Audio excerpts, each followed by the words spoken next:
तुम जा नहीं रही हैं एलिफ, तुम भाग रही हो। तुम आजाद के प्यार की वजह से भाग रही हो, लेकिन तुम जहां मर्जी चली जाओ, एक बात याद रखना, शायद तुमने सुनी होगी कि एक आशिक से कभी ना पूछो कि वो किसके पास जा रहा है, क्योंकि उसे अपने महबूब के पास ही जाना होता है। और अगर तुम्हारा इश्क आजाद ही है तो रुको मत, हो सकता है तुम्हारा प्यार ये दुश्मनी को खत्म कर दे। बस करें आंटी, प्लीज चुप हो जाएं। मुझे तुम चुप करवा रही हो क्योंकि मैं तुमसे वो बातें कर रही हूँ जो तुम खुद से भी नहीं करती। हकीकतन किस बारे में बात कर रही हैं आप आंटी? आजाद के साथ इश्क। मैं इनकार नहीं कर रही, अगर आप सुनना चाहती हैं तो सुने। मैं आजाद से प्यार करती हूँ, बहुत ज्यादा प्यार करती हूँ,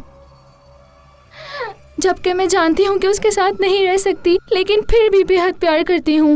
इसीलिए मैं यहाँ से जाना चाहती हूँ।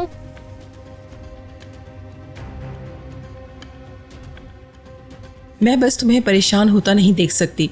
फैसला तुमने ही करना है, जो भी करो सोच के करो। तुम यहाँ कब आई? एलिफ ठीक है?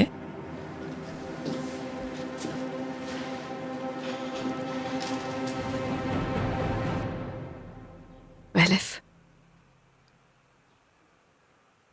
तुम आजाद भाई से प्यार करती हो? तुम नाराज तो नहीं हो? ऐसा क्यों सोच रही हो? क्योंकि मैंने तुम्हें नहीं बताया कि मैं आजाद से प्यार करती हूँ। मुझे तो ये जानकर बहुत खुशी हुई है। मैं तुम दोनों के लिए बहुत खुश हूँ। इससे अच्छी बात क्या हो सकती है?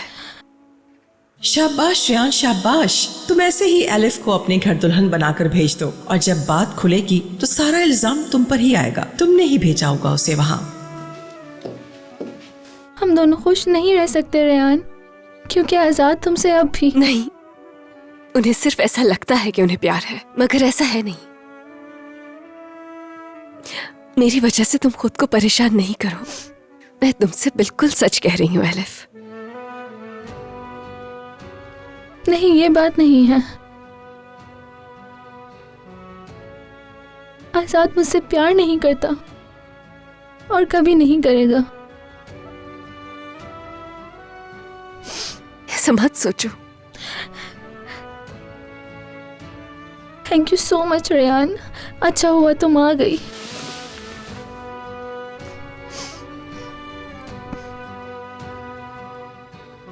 चलो तुम आराम करो, मैं दोबारा मिलने आऊंगी तुमसे। ठीक है।